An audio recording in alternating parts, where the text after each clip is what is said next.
In the village of Manur, situated near the coast, lived three young children called Madhav, whose family lived on a farm, Mumtaz, whose family owned a hardware shop, and Michael, whose family were fishermen. They had lived together since their birth, their families for generations. Everything was well, but there was one tiny problem. The village got flooded from heavy monsoon rains year after year. During one such dreadful year, a depression formed over the coast. It brought strong winds, striking lightning and a rolling thunderstorm, causing huge downpour over the village of Manur. As the rain slashed the village, creating havoc, the fields, the shops, the houses were destroyed. Even the boats broke into pieces and couldn't be used to save the people. The villagers lost not just their belongings but also their relatives and friends, and with it, the happy memories. Each one thought they had it the worst. The farmers that destroyed crops, the fishermen that destroyed boats, and the traders that destroyed shops with all those equipments. Water everywhere with no time to blink. Tempers grew hotter everywhere, and all refused to think. This affected the people of the village so much that they stopped being friendly with each other. Their trust grew weaker, their hopes grew bleaker. Smiles turned into frowns, hatred all around, as the charm of Manur disintegrated.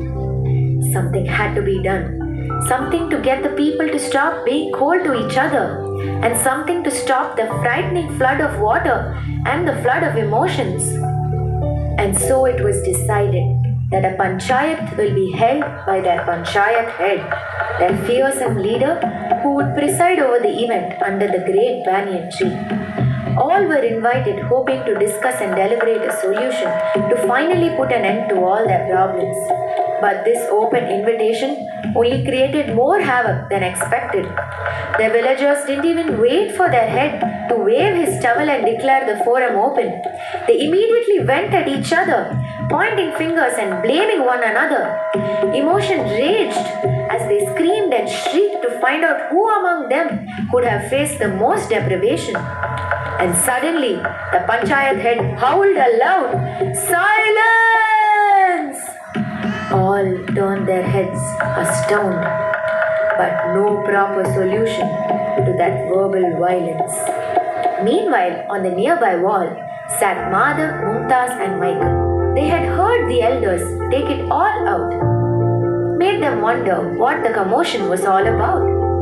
And just like that, an idea struck.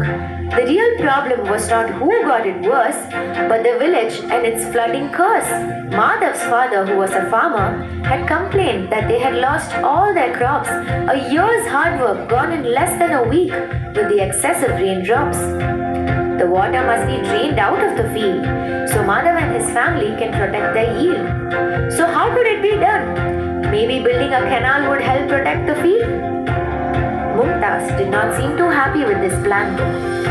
She felt the canal could drain the water from the field, but what if the rains were so much heavier and flooded the canals itself? Then what could be done? Maybe sandbags can be kept on the side of the canal to prevent the water from overflowing? Michael did not seem too happy with this plan though. He felt the sandbags may prevent the overflow, but the garbage from the runoff water could prevent the excess from joining the ocean. So the three decided they would urge every single person to avoid throwing garbage without a reason, so the water could safely find a path to drain into the ocean. So they stood in the middle of the village and then declared that all in the village must put their strengths together if they truly wanted to beat the weather. And finally, everyone understood it was their attitudes that prevented them from coming to a solution, and they came to a decision that they must come together, like every drop of water in the flood being from the very same flesh and blood. No matter their names or their jobs, they had to stay together to protect their village from any more sobs. And though the village was threatened by the waters, the great legendary Manur was saved by its thoughtful sons and daughters.